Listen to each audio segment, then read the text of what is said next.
हरे कृष्णा। पिछले सप्ताह कौन कौन भक्त थे यहाँ पर?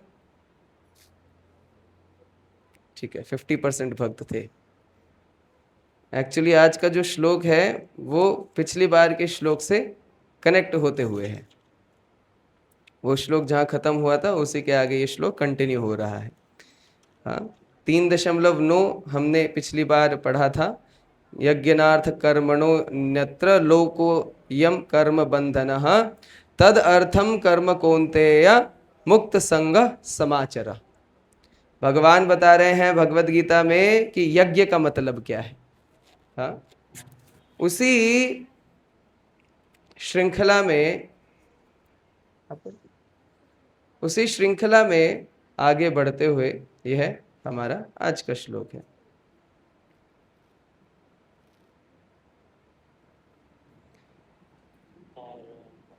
पिछले हफ्ते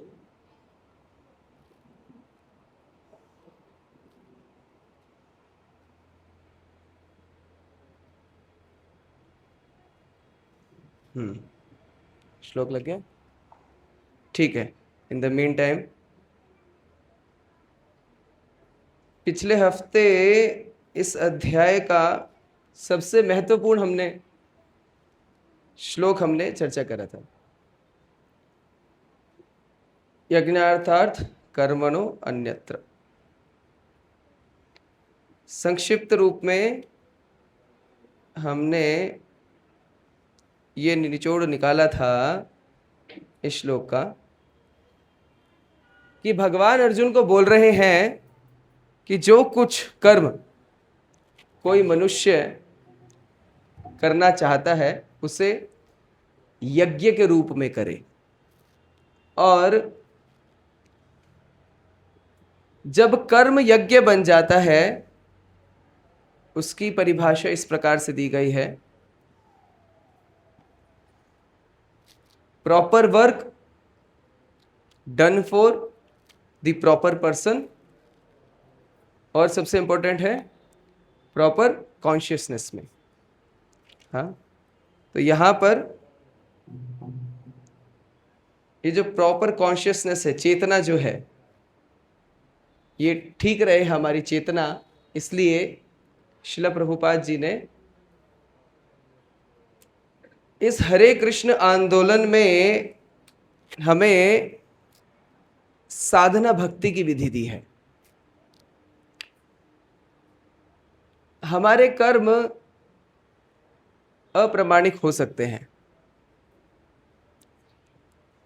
या प्रामाणिक भी हो सकते हैं, अर्थात उसका स्वरूप या नेचर कैसा है, और हम ठीक है थियोरेटिकली ही, किताबी रूप से ही हम यह कम से कम जानते हैं कि ये कर्म जो है हमें भगवान श्री कृष्ण के लिए करना है, परंतु ये दोनों प्रामाणिक हो सके इसके लिए सबसे महत्वपूर्ण क्या है?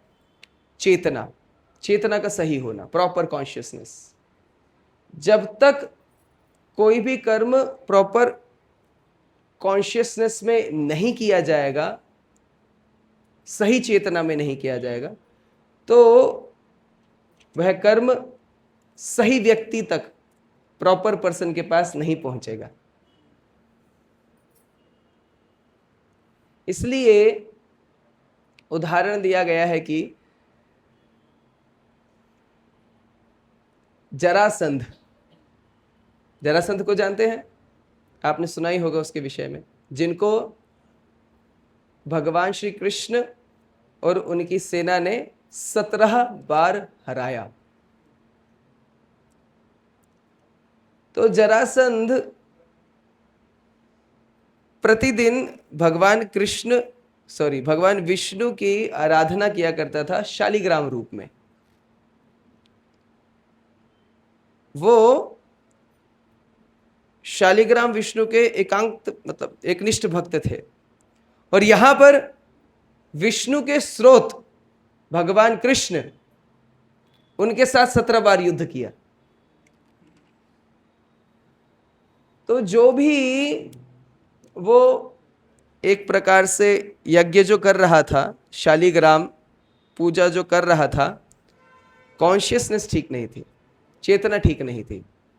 कर्म ठीक था, हाँ, लेकिन चेतना ठीक नहीं थी।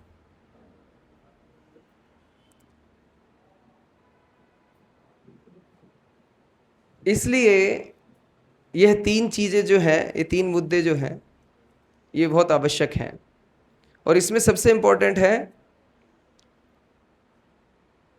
प्रॉपर कॉन्शियसनेस, इसका होना अति अति आवश्यक है। तीन चीजें हैं, प्रॉपर वर्क, सही कर्म, प्रॉपर पर्सन, सही व्यक्ति के लिए, दूसरा प्रॉपर कॉन्शियसनेस, सही चेतना से। और इन सब में जो सबसे मुख्यतम वस्तु है वो है सही चेतना से करना है। तो अब इसके पश्चात जो आज का श्लोक हम लें, जिसके अंदर अब भगवान उसी यज्ञ की शुरुआत कैसे हुई, उसकी हिस्ट्री, उस यज्ञ की हिस्ट्री बता रहे हैं। इस कर्म रूपी यज्ञ की शुरुआत कैसे हुई, इसके विषय में बता रहे हैं। ठीक है, इस श्लोक को हम लोग दोहराएंगे। मैं एक बार बोलूंगा एक लाइन, फिर आप पीछे पीछे दोहराइएगा। सह यज्ञ प्रजा सृष्ट्वा पुरोवाच प्रजापतिः अनेन प्रसविध्यश्मे वस्यम् अनेन प्रसविष्यध्येयम् एष योऽष्ट इष्टकामधुक्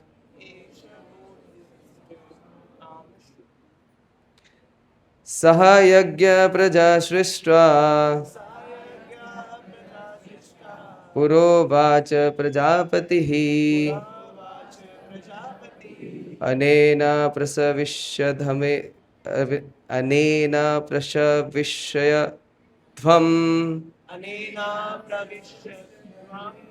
एष वो अष्ट इष्टकामधुक् सह यज्ञ प्रजा सृष्टा पुरोवाच प्रजापतिः अनेन प्रसविष्यध्वमेष एष योऽस्व इष्टकामधुक्। ये संस्कृत श्लोक अभी हम बोल नहीं पा रहे हैं, सोचिए समझ कब पाएंगे। श्रील प्रभुपाद का अनुवाद इस प्रकार से है। सृष्टि के प्रारंभ में समस्त प्राणियों ने स्वामी प्रजापति ने विष्णु के लिए यज्ञ सहित मनुष्यों तथा देवताओं की संस्थितियों को रचा और उनसे कहा, तुम इस यज्ञ से सुखी रहो, क्योंकि इसके करने से तुम्हें सुखपूर्वक रहने तथा मुक्ति प्राप्त करने के लिए समस्त वांछित वस्तुएं प्राप्त हो सकेंगी।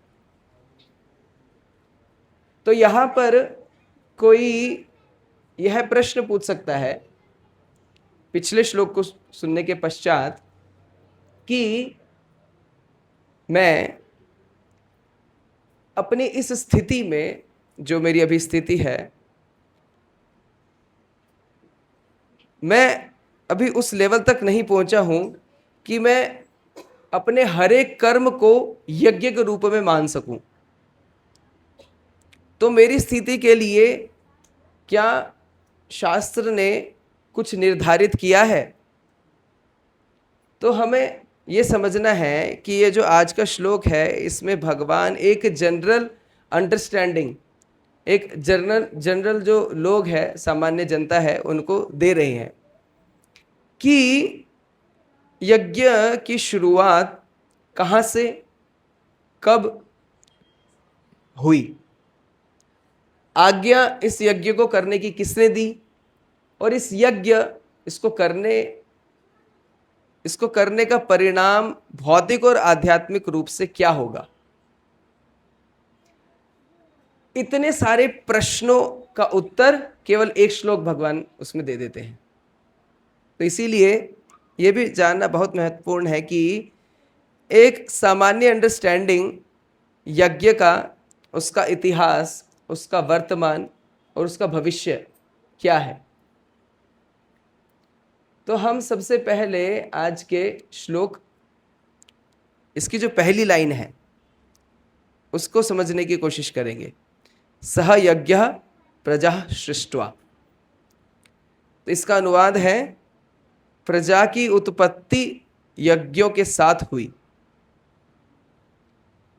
तो प्रजा, ये शब्द हमने अक्सर सुना है, राजा और राजा की प्रजा। सो नहीं जाना, गर्मी हो रही है ठीक है, पर जगे रहना। तो यहां पर सहयज्ञ, सहयज्ञ का क्या अर्थ है? यज्ञों के साथ प्रजा की सृष्टि हुई। सरल है समझना। अब इसमें हमने पिछले श्लोक से यह समझा है कि यज्ञ और कर्म हम मनुष्यों के लिए एक ही है, एक ही होना चाहिए। पिछले श्लोक के अनुसार हमारे कर्म और यज्ञ में कोई अंतर नहीं होना चाहिए। क्यों? क्योंकि यह हम यज्ञ योगेश्वर भगवान को इसको अर्पित कर देते हैं। तो कोई भी कर्म जो भी यज्ञेश्वर भगवान को हम दे देते हैं, तो इसी प्रकार से जितने भी कर्म हम कर रहे हैं वो भी हम यज्ञ योगेश्वर भगवान श्री कृष्ण को हम अर्पित कर देते हैं। और जब हम इन सभी कर्मों को यज्ञ योगेश्वर भगवान श्री कृष्ण के संतुष्टि के लिए उनको हम अर्पित कर देते हैं, वो यज्ञ बन जाता है। तो कर्म और यज्ञ पिछले श्लोक के अनुसार हमने ये चर्चा करी थी।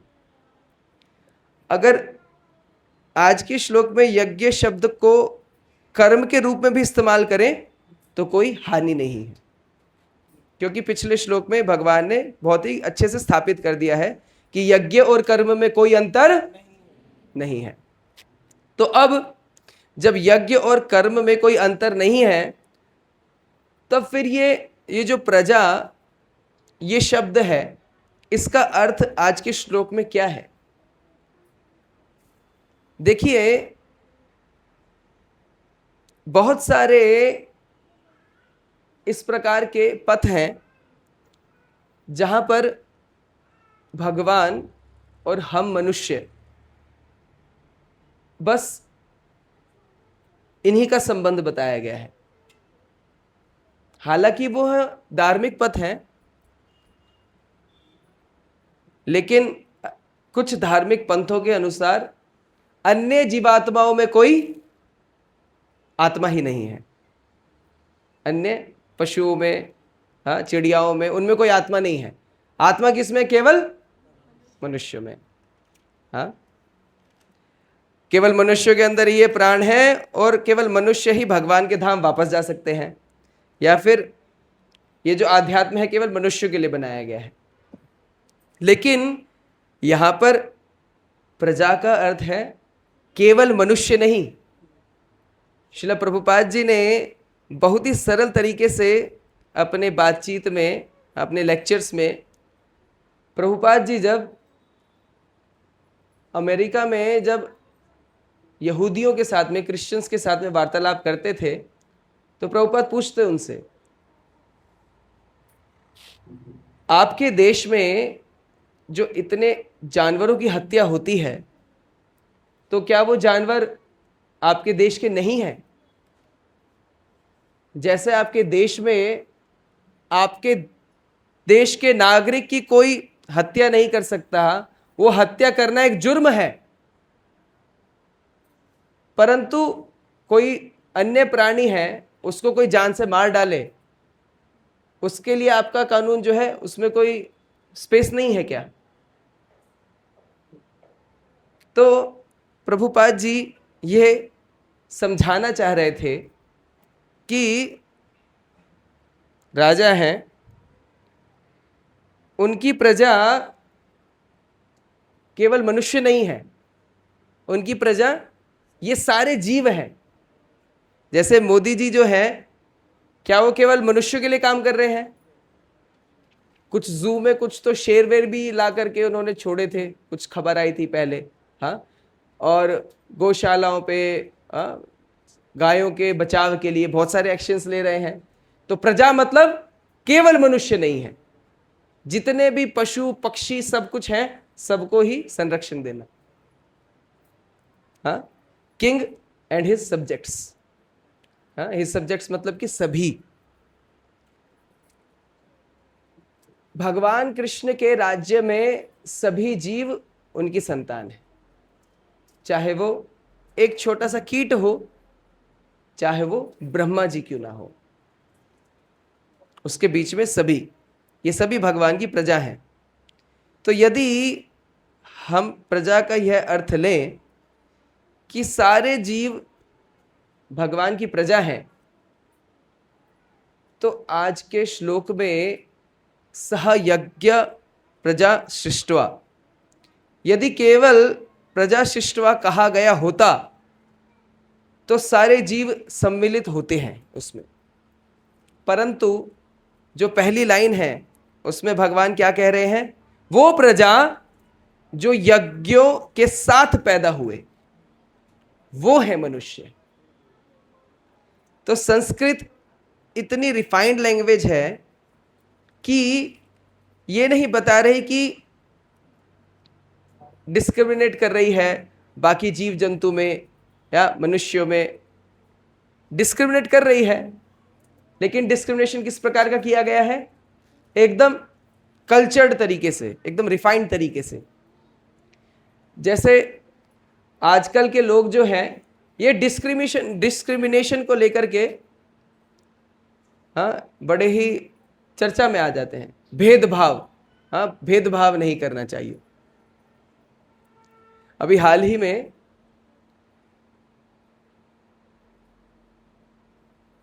हम एक कुछ लोगों के साथ चर्चा कर रहे थे, कह रहे ये आपके शास्त्रों में, वो लोग बोल रहे हैं आपके शास्त्रों में बड़ा डिस्क्रिमिनेशन किया गया है, इतना भेदभाव क्यों है शास्त्रों के अंदर? जैसे पुरुष स्त्री के बीच में भेदभाव है, सबसे ज्यादा तो यही पूछा जाता है कि पुरुष स्त्री में इतना भेदभाव क्यों किया जाता है, मेल फीमेल डिस्क्रिमिनेशन क्यों है?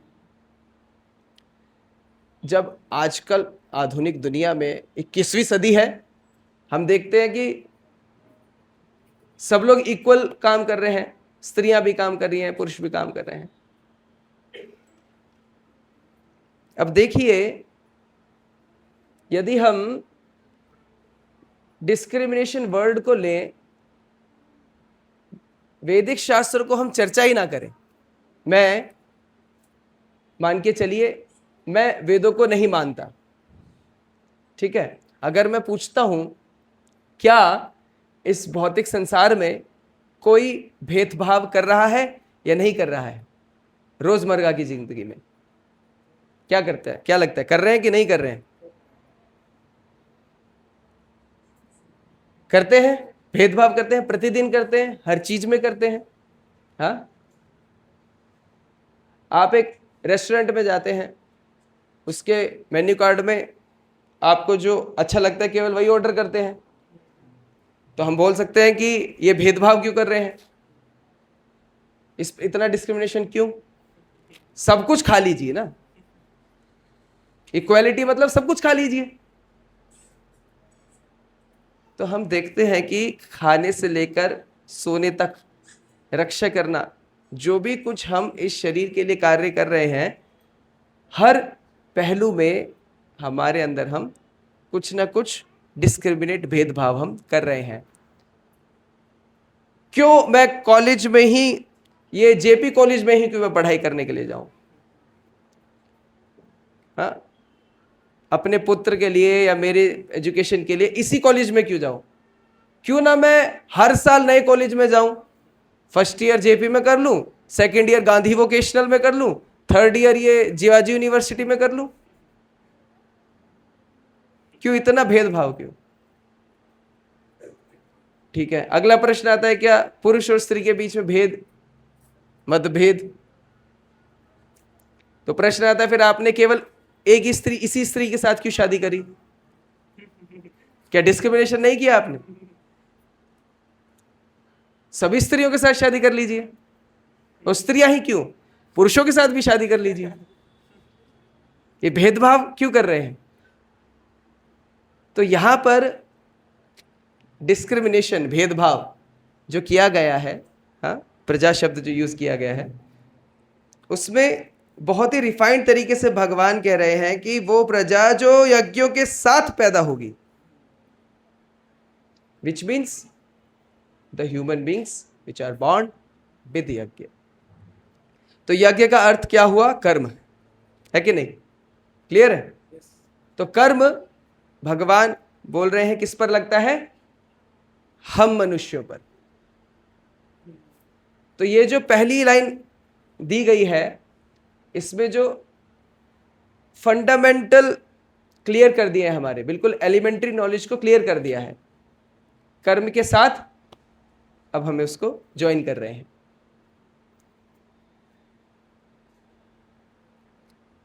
कर्म केवल और केवल मनुष्य पर लागू होता है।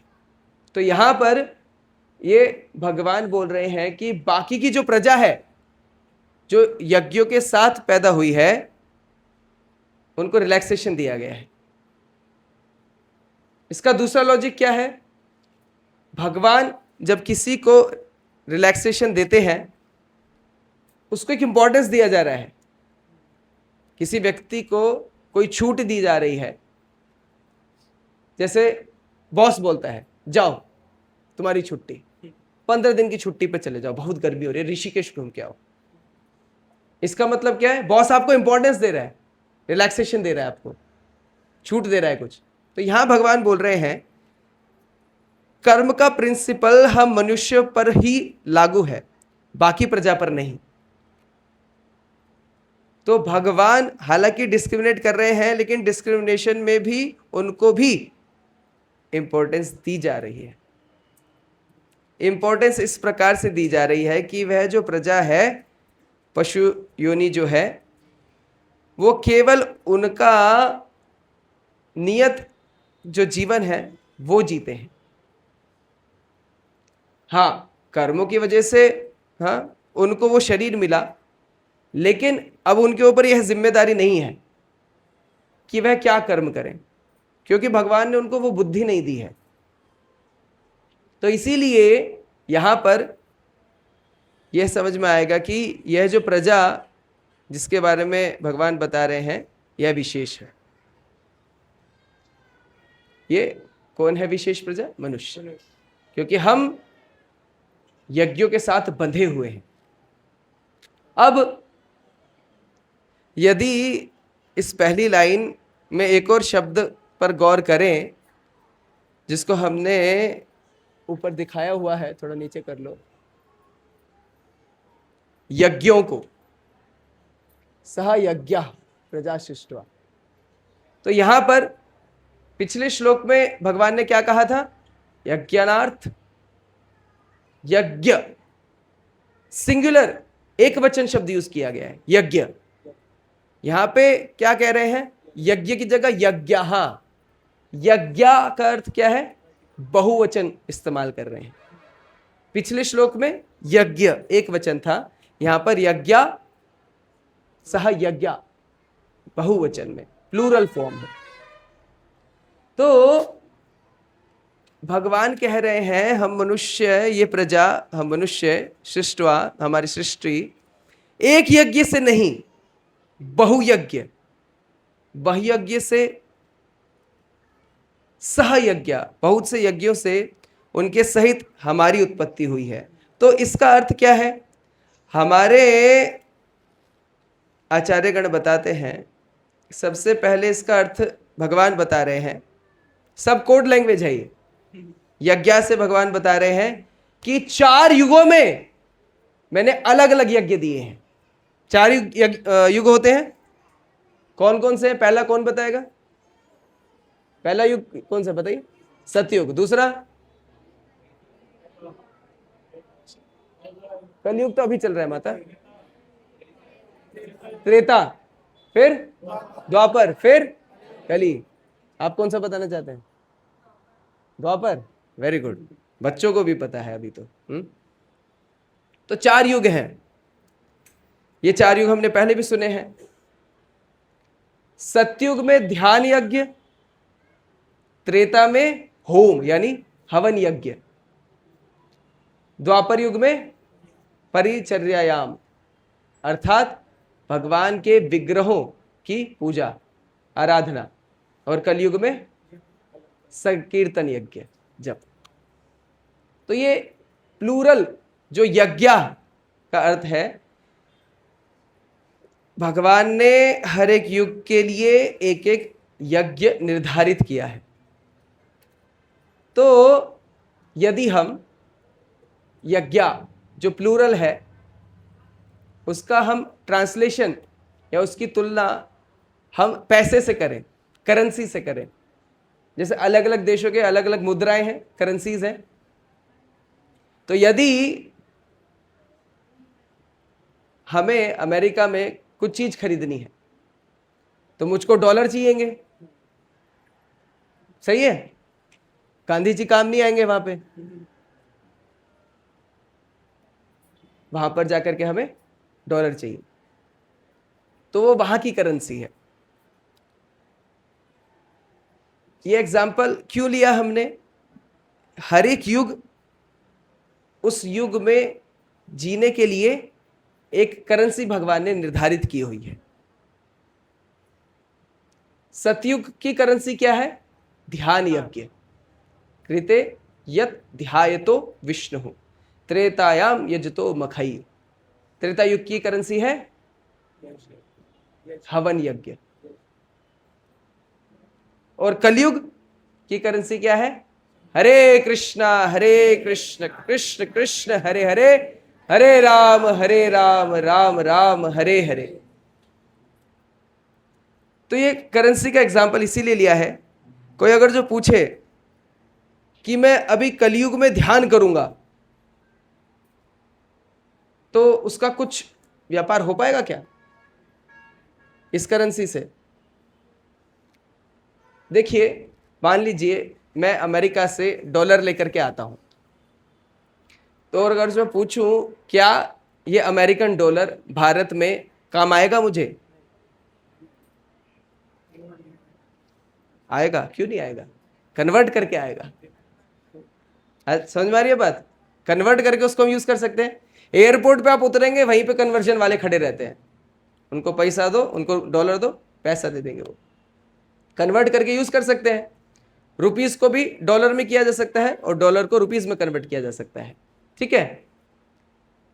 तो मुझे यदि अमेरिका में कोई ट्रांजैक्शन करना है तो यहां का जितना करेंसी है उसको वहां पे कुछ करना चाहता हूं तो मुझे कन्वर्ट करवाना पड़ेगा। क्लियर है ये बात?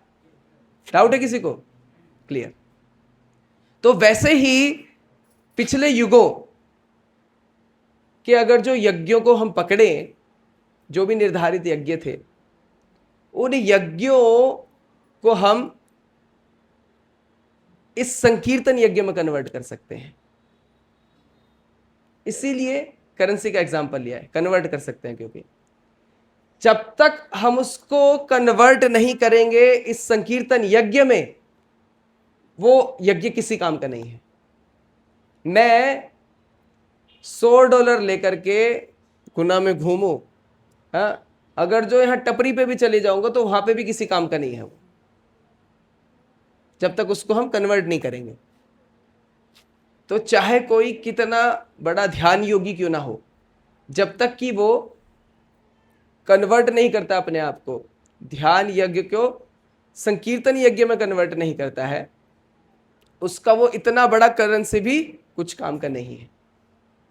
क्लियर है? क्योंकि सतयुग को बताया गया है स्वर्णिम यज्ञ, स्वर्णिम युग बताया गया है, गोल्डन एज। और अभी जो युग है इट्स एन आयरन एज, लौह प्रदान युग, लोहा। लेकिन यहां पर जो हमको यज्ञ दिया गया है वो कलयुग के निवासियों के लिए है। तो सतयुग के कोई अगर जो फॉलो करना चाहता है तो उसमें जब तक कि संकीर्तन यज्ञ को इंक्लूड नहीं करते हैं या उसको कन्वर्ट नहीं करता है संकीर्तन यज्ञ में, चाहे वो हवन हो, इसलिए देखिए इस्कॉन में भी हम हवन करते हैं, बहुत सारे अलग अलग प्रकार के होम होते हैं, यज्ञ होते हैं। नरसिंह यज्ञ हो गया है, हाँ, दीक्षा के समय यज्ञ होता है, विवाह के समय यज्ञ होता है। तो वह यज्ञ कब सफल होते हैं? जब उसमें हरिनाम संकीर्तन होता है, वो यज्ञ तभी सफल होते हैं।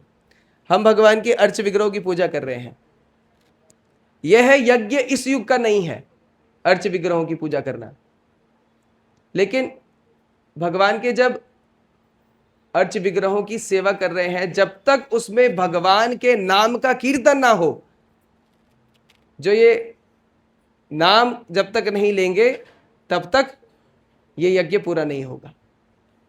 तो इसीलिए जब भगवान कह रहे हैं अर्जुन को सह यज्ञा, अर्जुन समझ गए द्वापर युग के लिए जो यज्ञ निर्धारित किया गया है वो मुझे पालन करना है। क्या अर्जुन के द्वारा भगवान हम सबको बता रहे हैं, हम जिस युग में हैं उस युग का यज्ञ हमें पालन करना है। तो ये कंफ्यूज नहीं हो जाना चाहिए कि अरे शास्त्रों में तो अलग अलग प्रकार के यज्ञ बताए हैं, हाँ हम तो कलयुग में हैं, हमारे पास तो आयु भी नहीं है, क्षमता भी नहीं है, हाँ ना बुद्धि है, ना स्मृति है, ना साधन है। तो आपके लिए एक स्पेशल टेलर मेड, केवल यज्ञ नहीं, युग अवतार, उस युग के अवतार आकर के आपको सिखा रहे हैं यज्ञ हम कैसे पालन करेंगे। अब एक और अर्थ यज्ञ,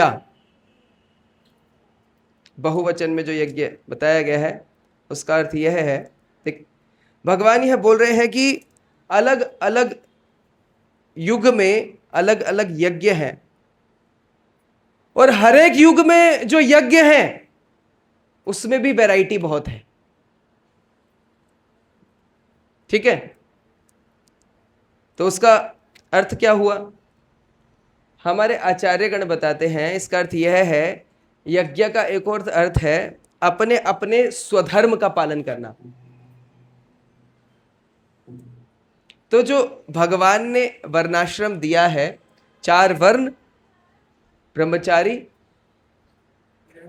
वानप्रस्थ, गृहस्थ, सन्यासी, 4 वर्ण 4 आश्रम, क्षत्रिय, वैश्य, शूद्र, ब्राह्मण, ये 4 वर्ण और 4 आश्रम हो गए हैं। ये जो वर्ण और आश्रम दिए हैं, जब कोई अपने स्वधर्म में स्थित होकर कर्म करता है तो वह यज्ञ, वो यज्ञ का पालन कर रहा है। इसीलिए हाँ, संकीर्तन यज्ञ ये तो सबके लिए है, एक स्टैंडर्ड यज्ञ है। तो यज्ञ का एक अर्थ यह हुआ। यज्ञ का दूसरा अर्थ यह बता रहे हैं भगवान यहां पर कि हे अर्जुन, तुम अपने स्वधर्म का पालन करोगे तो वह भी यज्ञ में लग जाएगा।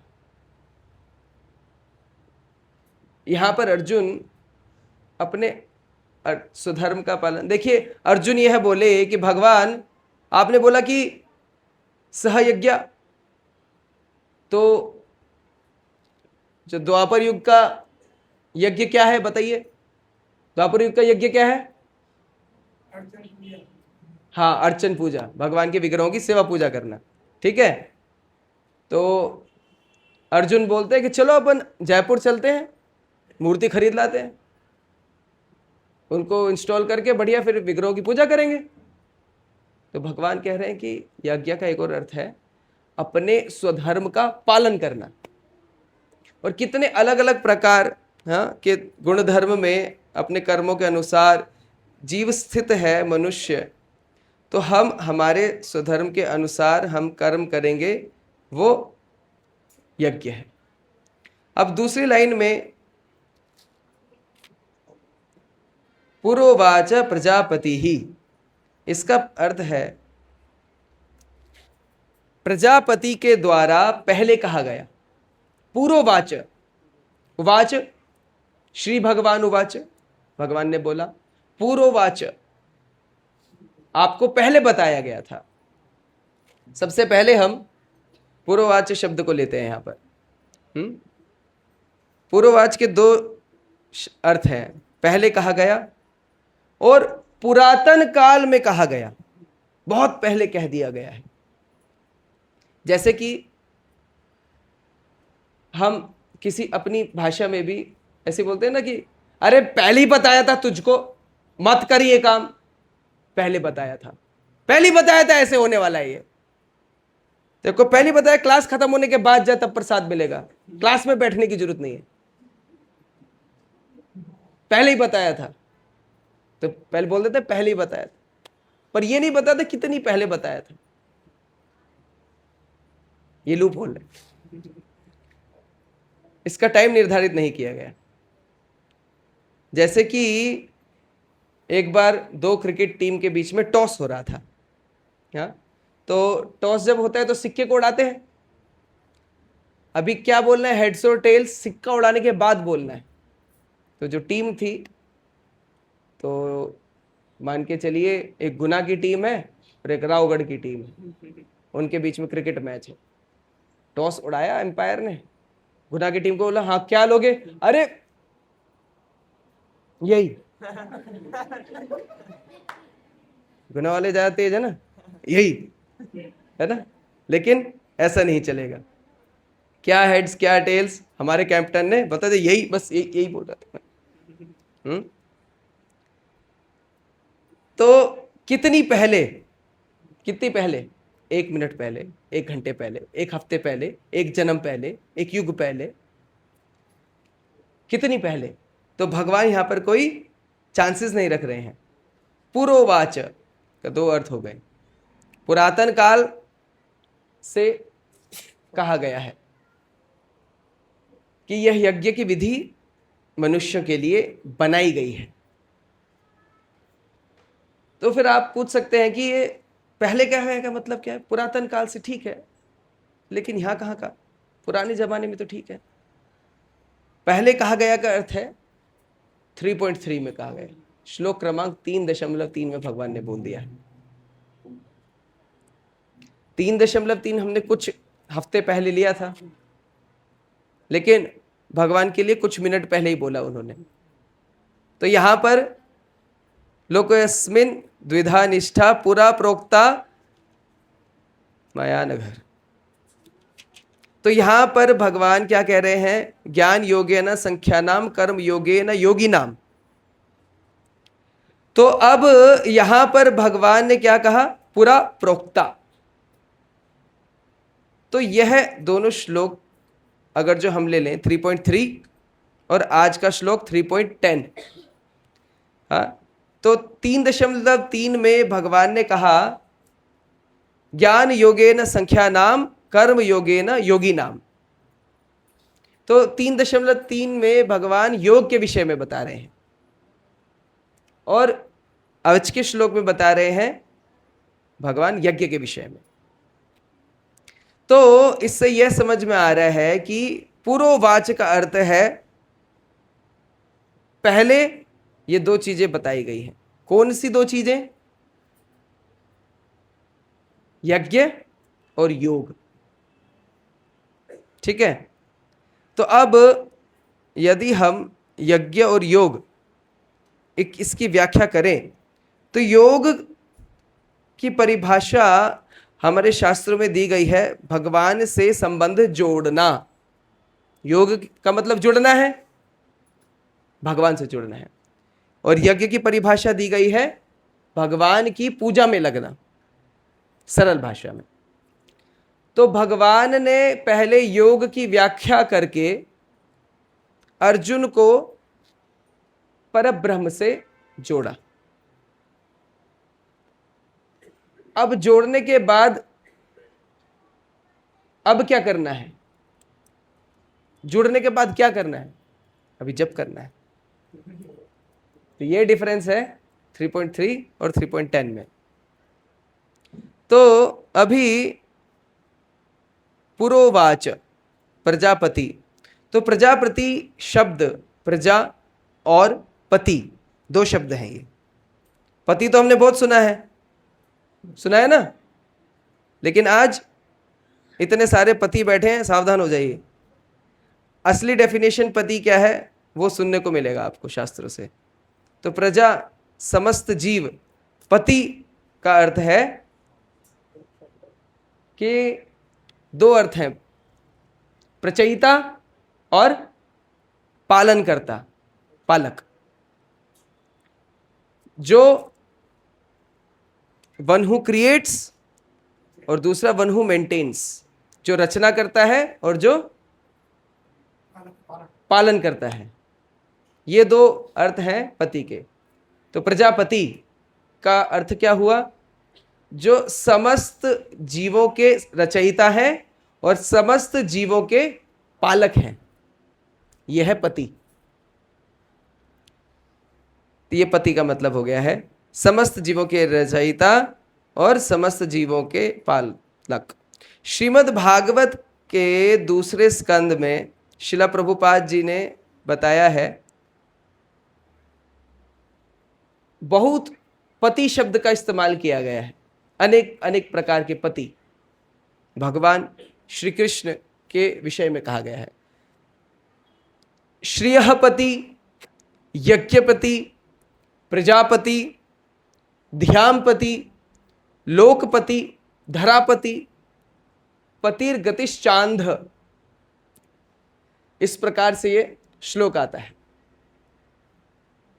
भगवान सताम प्रति, तो जितने अलग अलग प्रकार के पति के डिस्क्रिप्शन हैं एक श्लोक में, सेकंड कैंटो के दूसरे स्कंद के, वो बताया गया है। आप सोचिए, आप पढ़ करके देखिएगा कहाँ फिट होते हैं आप। कोई फिट नहीं हो सकता है उसके अंदर, केवल भगवान ही फिट हो सकते हैं उसके अंदर। हाँ, 7 तरीके से कैसे भगवान केवल पति ही नहीं, वो सर्वोपरि सुप्रीम पति हैं। सबसे पहले श्रीह पति, हस्बैंड ऑफ श्री, लक्ष्मी देवी। श्री कौन है? लक्ष्मी देवी, श्रीपति। लक्ष्मी देवी के जो पति हैं वो हैं श्रीपति। फिर आता है यज्ञपति, जो आज के श्लोक में भी बताया गया है। जितने भी विभिन्न प्रकार के प्रामाणिक शास्त्र पर आधारित यह यज्ञ हैं, उनके जो ईश्वर हैं वो है यज्ञपति। फिर प्रजापति, जिसके हमने व्याख्या सुनी, कंट्रोलर ऑफ ऑल बीइंग्स। ध्यानपति, कंट्रोलर ऑफ इंटेलिजेंस, बुद्धि के। लोकपति, कंट्रोलर ऑफ ऑल क्रिएशंस। धरामपति, हमारे पृथ्वी के कंट्रोलर। ये विशेष रूप से सुखदेव गोस्वामी ने बताया है ध्यानपति परीक्षित महाराज को, क्योंकि परीक्षित महाराज इस धरातल पर थे। जिस धरातल पर आप हैं या फिर हम हैं, भगवान इसके पति हैं विशेष रूप से। कैसे? क्योंकि बाकी जितने सारे ब्रह्मांड के जो प्लैनेट्स हैं उनमें से भगवान विष्णु ने अपने इस भूमि देवी को गर्भोदक सागर से बाहर निकाला था। किसने? कौन से अवतार ने? कौन से अवतार ने? वराह अवतार में। अभी नरसिंहदेव मूवी देखी थी, उसमें देखा था भूमि को लेकर के चले गए थे नीचे, फिर लेकर के आए थे वरादेव उनको बाहर। इसीलिए भूवराह उनको कहा गया है।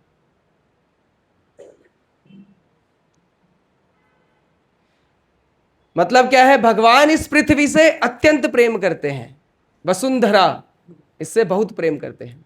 क्यों? क्योंकि यहां पर सबसे ज्यादा स्कोप है, सबसे ज्यादा स्कोप भगवत धाम जाने के लिए केवल इस पृथ्वी पर है, इस वसुंधरा पर। फाइनली सतामपति, हाँ, अपने भक्तों के संरक्षक। तो यहां पर समझ में आता है कि पति शब्द के लिए किसके लिए इस्तेमाल होना चाहिए। पति शब्द वास्तविक रूप में केवल भगवान श्री कृष्ण के लिए ही रिजर्व्ड है, और किसी के लिए यूज नहीं कर सकते हैं। ये पति जो शब्द है ये केवल भगवान के लिए। तो आप लोगों में अभी तो हम क्या हैं फिर? पुरुषों को प्रश्न आ रहा है, हम क्या हैं? हम सब प्रकृति हैं। पति केवल एक हैं, भगवान श्री कृष्ण। एकल ईश्वर कृष्ण आर सब भृत्य, कि एकले पति केवल कृष्ण आर सब पत्नियां। सब प्रकृति है, बाकी हम सब प्रकृति हैं भगवान की। इसीलिए इस भ्रांत धारणा में नहीं रहना है, मैं किसी का पति हूं, मेरे को देखो बड़ी बड़ी मूछें हैं मेरी। मेंटेनर अगर जो हम अपने आप को बोल रहे हैं कि मैं पालन करता हूं, तो इस पालन करता शब्द के लिए श्रीला बलदेव विद्याभूषण जी बताते हैं, अपने भगवत गीता की टीका में कहते हैं कि अगर जो कोई खुद को पति या फिर पालन करता बताता है, उनको पता होना चाहिए आप यह तभी कह सकते हैं अगर जो आपको कोई और मेंटेन नहीं कर रहा है। अगर जो आपको कोई और, हिंदी में बोलेंगे तो संचालित कर रहा है। मेंटेन को क्या बोलते हैं? पालन। अगर जो आपका कोई पालन नहीं कर रहा है तब आप पति कहला सकते हैं, अन्यथा आप पति नहीं है। तो कौन कौन यहां पर पति है इस परिभाषा से? कोई नहीं है, एकमात्र पति सामने बैठे हैं। केवल भगवान ही कह सकते हैं कि मुझे कोई पालन नहीं करता है, अपितु मैं सबको पालन करता हूं। ये इसीलिए समझ में आता है भगवान ही सर्वोपरि हैं।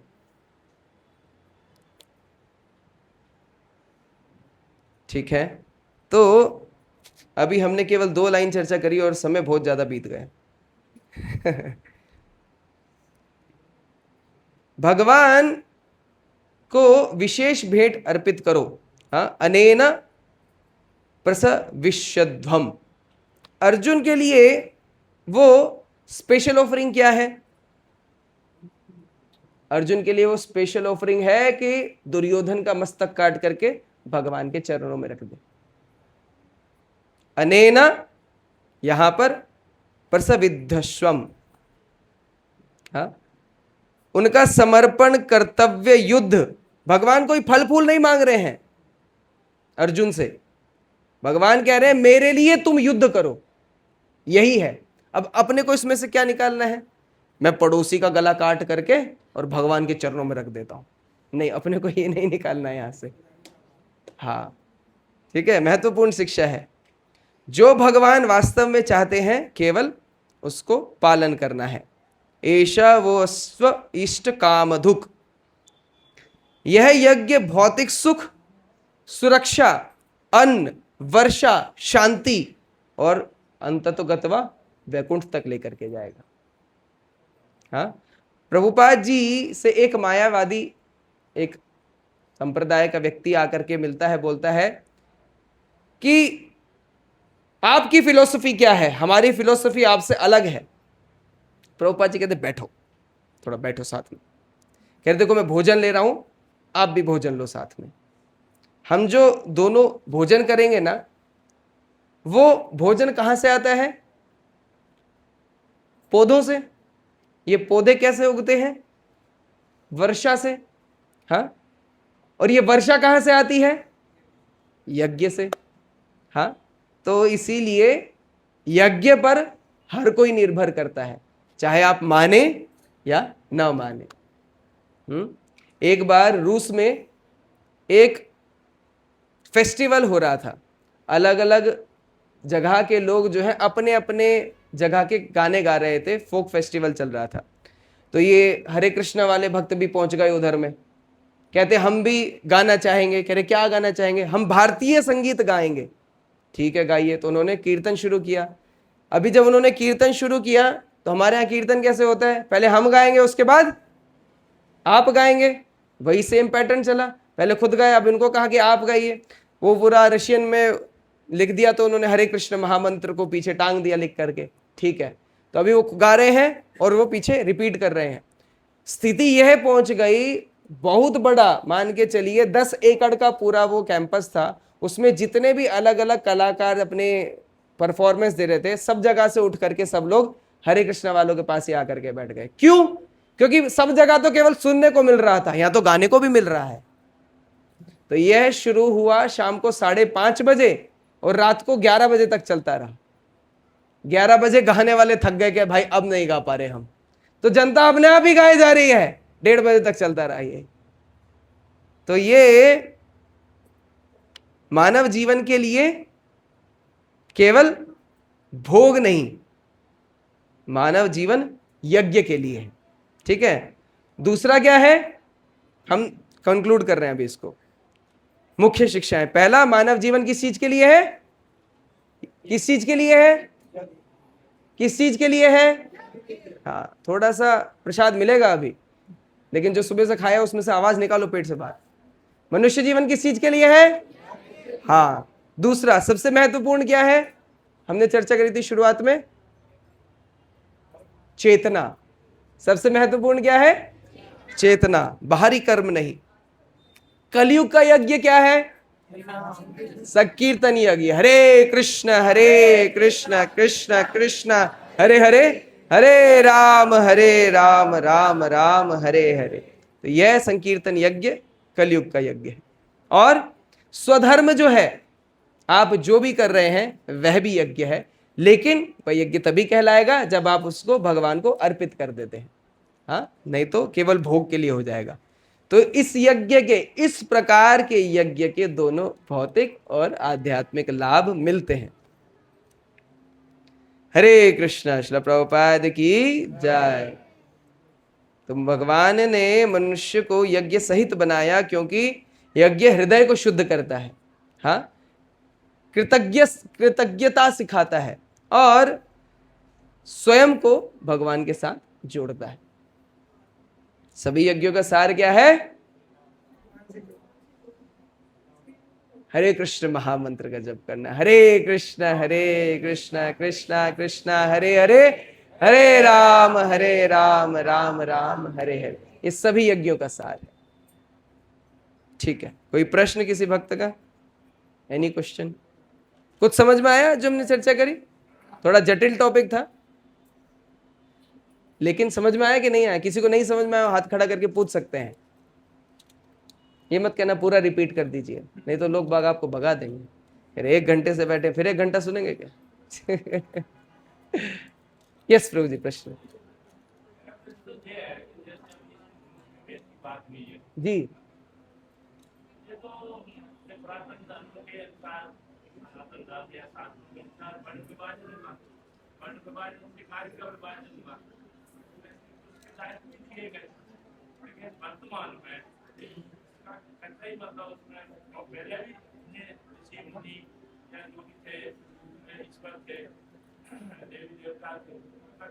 ऐसा भेदभाव नहीं रहा, सब अपनी शिक्षा से स्वतंत्र थे। आज भी है, अगर जॉब करते हैं नेपाल के मतलब अपना आगे संचालन करते परिवार का, तो आज की स्थिति में तो कुछ है नहीं। भेदभाव हमेशा रहेगा, पुरुष और स्त्री में भेदभाव हमेशा रहेगा। क्या पुरुष कभी गर्भ धारण कर सकते हैं? कर सकते हैं क्या? नहीं है, पुरुष कभी गर्भ धारण नहीं कर सकते। पुरुषों के अंदर क्या बच्चों को पालने के लिए वो ममता आ सकती है? नहीं आ सकती। वो केवल माता के अंदर ही आती है। बच्चा सुसु पोटी कर देगा, पिताजी भाग जाएंगे, क्या तुम सफाई कर लो। वो केवल स्पेशल केसेस कोई कोई होते हैं जो पुरुष और स्त्री में भेदभाव भगवान ने करके ही दिया है। माताएं हमेशा पूजनीय है, ठीक है। हरे कृष्णा। और प्रश्न है? ठीक है, ठीक है, कोई प्रश्न नहीं है तो हमारे निर्वाण प्रभु आपसे कुछ प्रश्न पूछना चाहेंगे। हरे कृष्णा। श्रील प्रभुपाद की जय।